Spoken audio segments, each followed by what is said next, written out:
কখনো কি ভেবে দেখেছেন কবরের ভেতর কি ঘটে? সেখানে না আছে আলো, না আছে নিঃশ্বাস নেওয়ার মতো জায়গা, শুধু অন্ধকার আর নিঃসঙ্গতা।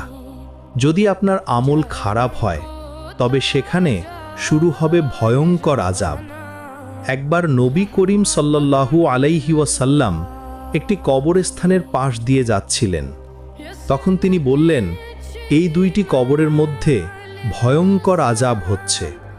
এটি বড় কোনো গুনাহের কারণে নয়, বরং ছোট একটি গুনাহের কারণে এমন আযাব হচ্ছে।